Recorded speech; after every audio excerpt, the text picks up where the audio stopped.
नाज़रीन खबर ने अपडेट जे सिलसिले की अॻिते वधाईंदे ख़बर शामिल कंदासीं।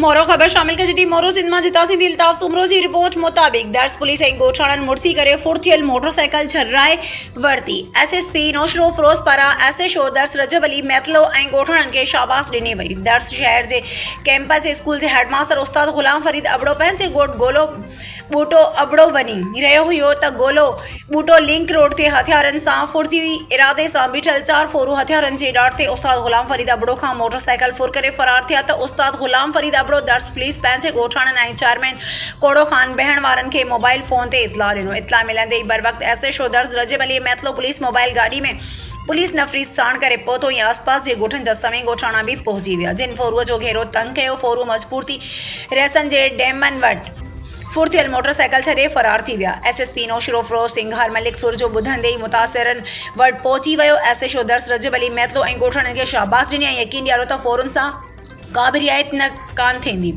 SHO दर्स रजब अली मैतलो खे हुकुम कयो त फोरन ते FIR फोरन खे हिकदम गिरफ़्तार कियो वञे।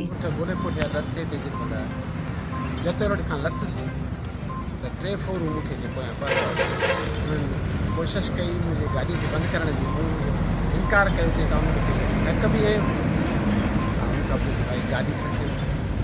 मूंखे नंबर यादि हो चेयरमैन पंहिंजे कोड़े खनि भेण जो मां पाड़े में घर हुयो उनखे सॾु कयो तव्हां फ़ोन वठी चेयरमैन खे फ़ोन कयो पोइ SHO पुलिस खे ॿुधाइजो गफ़ार गफ़ार भेण जेको आहे टिकेटनि ते बि इतला ॾिनो SHO खे ॿुधाई ऐं SHO शायदि मतिलबु 4-5 मिंटनि जे अंदरि पहुची वियो पोइ कुझु पब्लिक अवामी पब्लिक ऐं SP साहब था ॿुधण साहब रिकवरी गाॾी जे हिन कई हिन खां पोइ पहुतो SP साहब पाण पहुची पोइ तव्हां किथां गाॾी रिकवर कराई? रिकवर थी ना डेम आहिनि चांडरे जे भरिसां। जी जी हा